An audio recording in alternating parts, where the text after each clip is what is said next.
Hola, buenas tardes. La clase de hoy trata de la evolución financiera de la obra. Pero antes de empezar con la clase, quisiera desearles a todos que estén muy bien, que estemos sobrellevando esta situación de emergencia sanitaria, de pandemia, en muchos casos de mal humor o de preocupación, la estemos llevando lo mejor posible.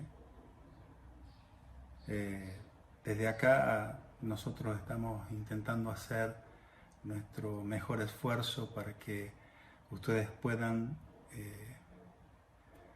tener acceso a todos los contenidos de la disciplina de Economía de la Construcción 2. Pretendemos que este cursado, que si bien es atípico porque no estamos acostumbrados a dictarla en forma virtual y ustedes tampoco están acostumbrados a tomarla en forma virtual, pretendemos que sea lo más parecido a una clase presencial. Pretendemos que sea de gran utilidad, que sea una experiencia para situaciones futuras, quién sabe para cuántas cosas nos puede llegar a servir. Y sobre todo, bueno, desearles que el tiempo que les demanda hacer cada una de las materias de la facultad lo aprovechen lo mejor que puedan. No es tan solo un momento de formación, sino también uno de distracción, donde ustedes van ocupando su tiempo y a su vez van adquiriendo conocimientos que el día que ustedes reciban van a ser de gran importancia. Dicho esto, vamos a empezar con la clase que tiene que ver con la evolución financiera de la obra. Esta clase originalmente es una única clase, pero también aprovechando algunas de las ventajas que tiene el hecho de no estar ajustados a los tiempos tan precisos que nos da la clase presencial. Si bien es una sola clase, está dividida en dos. Una parte que es exclusivamente para el arquitecto, es decir, que es indispensable que el arquitecto la conozca. Y la segunda parte que es con un enfoque que tiene que ver con el arquitecto y con la empresa constructora. De ninguna manera esto significa que haya que conocer solo una parte. Sin duda que hay que conocer las dos, porque ambas partes son decididamente complementarias y son decididamente indispensables de conocer para poder tener un conocimiento acabado de la evolución financiera de la obra. El nombre evolución financiera de la obra es un poco amplio, tal vez no me guste tanto, pero es como figura en toda la bibliografía, como lo van a encontrar en toda la bibliografía. Pero me resulta de particular interés que ustedes sepan que la evolución financiera de la obra, en lo único que realmente consiste es en hacer un seguimiento y control de la marcha futura de la obra desde el punto de vista financiero. Por eso se llama evolución financiera de la obra.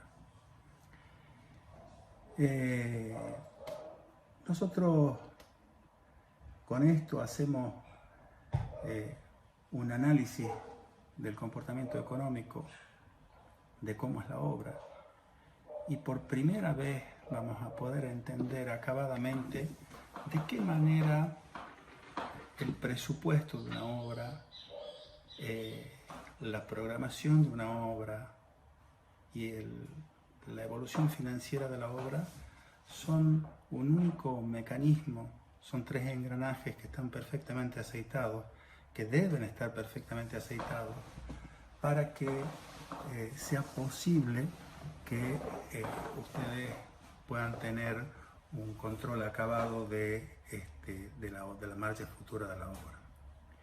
Ahora, ¿por qué digo que son tres engranajes? Básicamente porque cuando programamos una obra, nosotros asignamos tiempos. Cuando asignamos tiempos, Esos tiempos que asignamos a cada tarea están directamente relacionados a las dotaciones que vamos asignando. Si esas dotaciones o esos rendimientos de la mano de obra no responden al presupuesto original, que lo hicimos de una manera bastante precisa, es probable que nuestro presupuesto, cuando programamos, se vea distorsionado. Y finalmente tenemos la programación de la secuencia a través de la cual se van a ir asignando recursos para la obra. Es decir, cuánta plata voy a necesitar cada cuánto tiempo para poder financiar una obra. Fíjense cómo presupuestación, programación y evolución financiera de la obra son tres engranajes de una misma problemática que tiene que ver con la marcha futura de la obra y el control de los insumos materiales, económicos en este caso, materiales, mano de obra y gastos generales, que va a llevar la obra adelante. En esta primera diapositiva, ustedes ven que dice que está hecha para el arquitecto y para la empresa constructora, y en esta primera parte lo que vamos a hacer va a ser destinada al arquitecto. ¿Destinada al arquitecto en qué sentido? En que el arquitecto es, como profesional independiente, o puede ser director técnico de una obra, y como tal debe poder asesorar a su cliente sobre diversos aspectos, sobre muchos aspectos. Pero básicamente podríamos decir que va a asesorar al comitente para que el comitente sepa exactamente cuáles son la cantidad de recursos que va a ir necesitando en una determinada cantidad de tiempo para poder financiar la obra que ha sido proyectada, que ha sido presupuestada, que ha sido programada y que ahora es evaluada desde el punto de vista de la evolución financiera de la obra.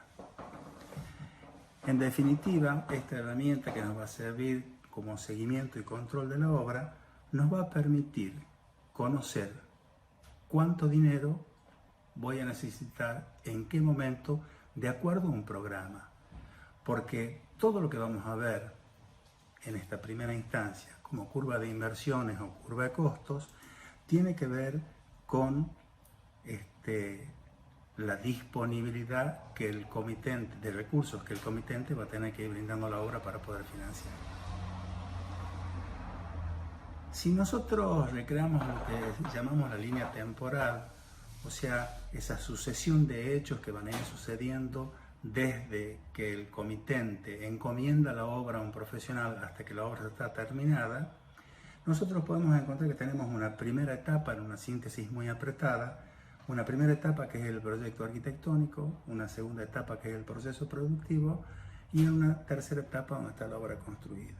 En la primera etapa hay dos actores principales: el comitente, que llama al arquitecto para que el arquitecto resuelva un determinado problema, una determinada inquietud que ese comitente tiene porque necesita del asesoramiento de un profesional para poder para que alguien se haga cargo de una obra. En este caso, el arquitecto, que es la persona idónea para poder llevar adelante esa obra.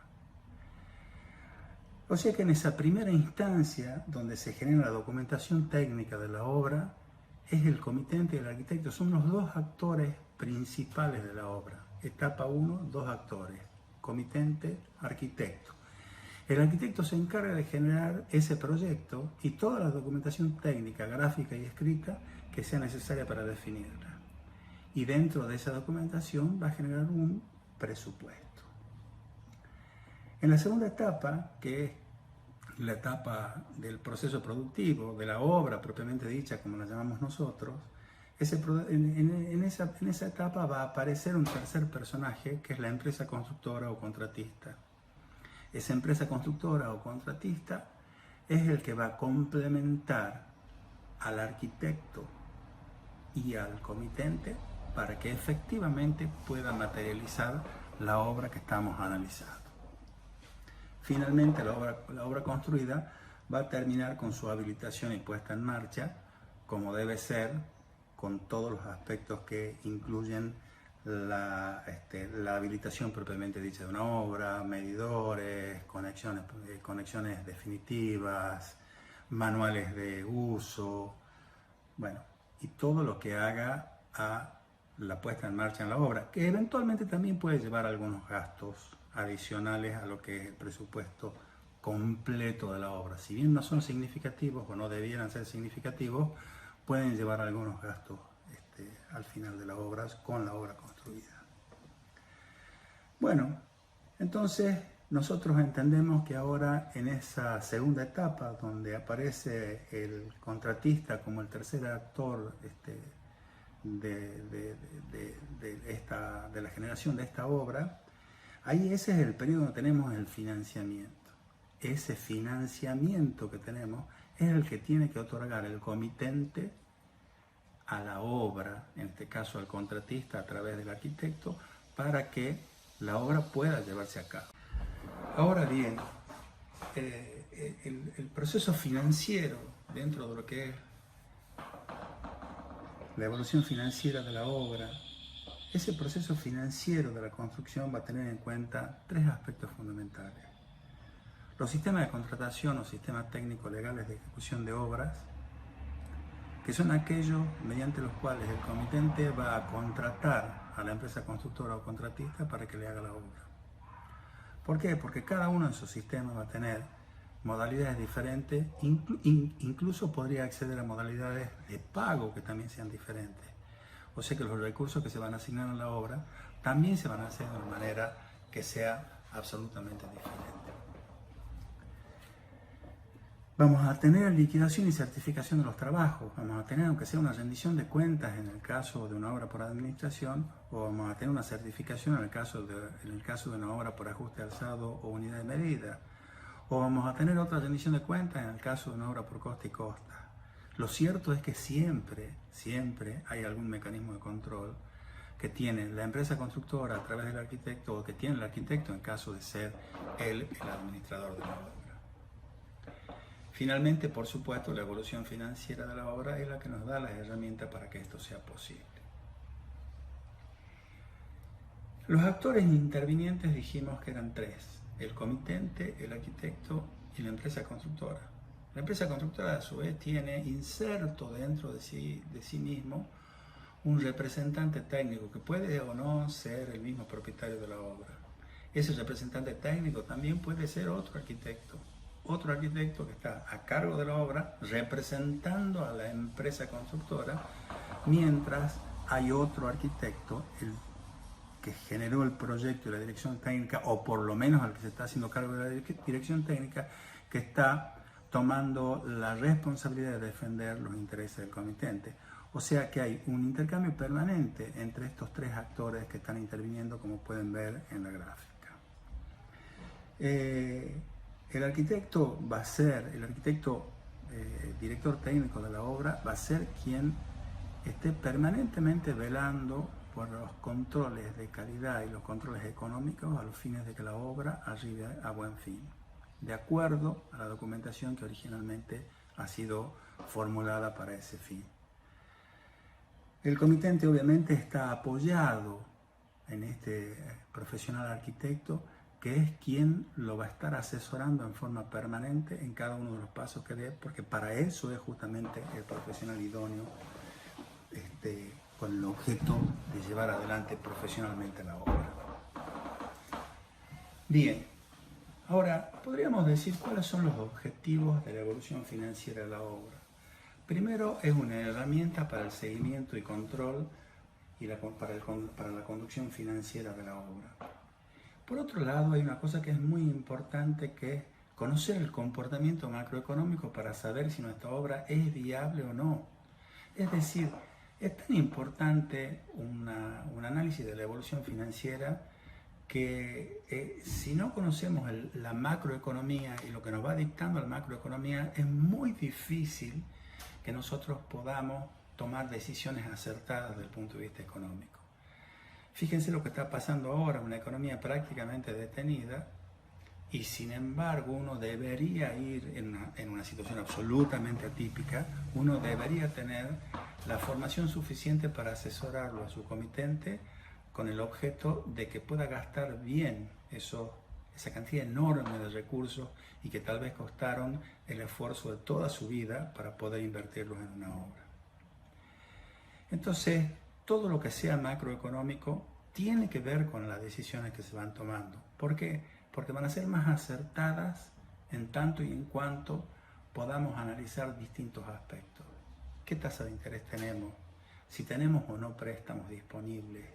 Si tenemos alguna forma de que tengamos un apalancamiento financiero, o sea, que alguien nos ayude a llegar a un determinado monto cuando no nos está resultando posible con los recursos propios.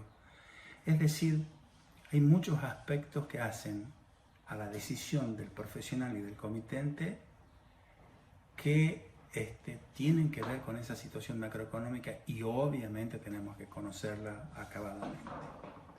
Por otro lado, el conocer todas estas cuestiones tiene mucho que ver con la viabilidad de la construcción. Es decir, es tan importante conocer la viabilidad de la construcción como la inviabilidad de esa construcción.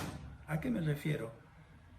Que es mejor saber antes de empezar a gastar el dinero que no es posible hacer una determinada obra con los recursos que un determinado comitente tiene, o a qué artilugios va a tener que apelar el comitente para poder ejecutarla. Llamémosle préstamo, llamémosle que le pidió plata al hermano, llamémosle como ustedes quieran. Pero conocerlo de antemano nos va a permitir conocer si es viable, si es posible en definitiva hacer la obra que estamos analizando. La evolución financiera de la obra tiene varios contenidos: curva de inversiones y certificaciones acumuladas, área de costo financiero, define qué es el capital, cuáles son los circuitos del dinero, financiero, producción y estado, y marca cuál es el ciclo del circulante, cuáles son las características del capital circulante.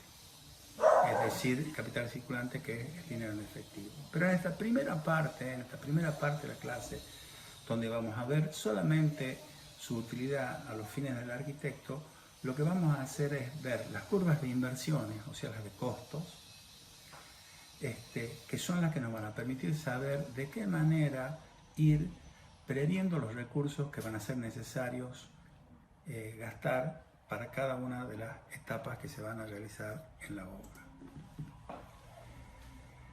Una vez más voy a hacer hincapié en que definitivamente una curva de inversiones, como en este caso, una curva de costos, una curva de gastos, si ustedes quieren llamar, está definitivamente ligada a la programación de la obra. Esa programación de la obra surge, como ustedes ven en la gráfica, de un diagrama Gantt que está dividido en 4 instancias. Las tramitaciones previas a la iniciación de la obra, con los gastos que eso significa,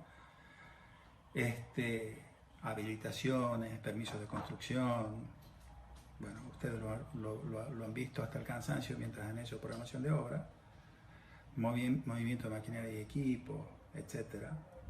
Y después divido la obra en 3 ítems fundamentales, en 3 grupos de ítems fundamentales: estructura, obra de base y terminaciones. Si nosotros sumamos en vertical, cada una de esas partes nos va generando puntos en determinados periodos, en los periodos en los cuales ha sido programado, que nos van a ir diciendo cuáles son las cantidades de dinero que van a ir necesitando en cada una de las etapas. O sea que esta obra, esta hipótesis de obra que estoy analizando en esta obra, que tiene 5 periodos, puede tener, por la sumatoria en vertical de todos los gastos que va a ir generando cada uno de los ítems y la sumatoria de los ítems que van apareciendo, va a ir permitiendo saber en una línea de ordenadas cuáles son las cantidades de dinero necesarias, y en las abscisas cuáles son los tiempos en los cuales voy a necesitar esas cantidades de dinero. Ahora, en realidad el tiempo que voy a necesitar ese dinero no es exactamente el punto ese, porque ese punto me está marcando que hay una porción de obra que ya ha sido ejecutada, o sea que la voy a necesitar en el periodo anterior. En otras palabras, cuando nosotros tenemos el punto del periodo 1 marcado como como la cantidad de dinero necesaria para soportar ese gasto. En realidad el dinero lo necesitamos en el momento cero. Cuando marcamos el punto 2 lo necesitamos en el momento 1. Cuando marcamos el punto 3 significa que lo necesitamos en el 2.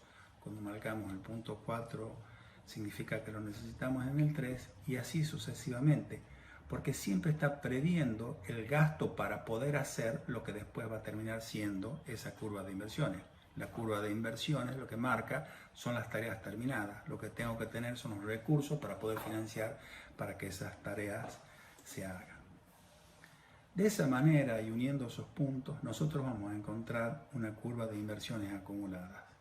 Esa curva de inversiones acumuladas nos va a dar el costo, las cantidades de los gastos de cada una de las etapas y los periodos, o sea, las fechas exactas en las cuales va a ser necesario gastar esas cantidades de dinero. De esa forma nosotros vamos a tener una herramienta adicional que nos va a permitir asesorarlo a nuestro comitente con el objeto de poder avisarle con antelación cuáles son los recursos necesarios para ejecutar la obra. Estamos hablando del profesional arquitecto que está haciendo una obra por administración, que está asesorando a su cliente y le está diciendo, además de haberle brindado todo el apoyo en el proyecto, en la dirección técnica, en el control de calidad, en la compra de materiales o en todas aquellas cosas para las cuales haya sido contratado, le está advirtiendo al comitente anticipadamente cuáles son las cantidades de dinero necesarias para poder financiar la obra en ese periodo subsiguiente. Fundamental para que la obra no fracase. De otra manera, casi con seguridad iríamos al fracaso. Hasta acá, esta es la primera parte de la clase y quisiera, en realidad, va a estar dividida en dos partes, como ustedes lo van a ver, como la parte 1 y la parte 2, pero en realidad me gustaría que llegasen a una comprensión acabada de la parte 1 para poder abordar la parte 2. Porque la parte 2, si bien no tiene grandes cuestiones de complejidad, es muy importante que ustedes terminen de entender cuál es la problemática de la cuestión económica para poder hacer un seguimiento, control y la evolución financiera de la obra. Gracias.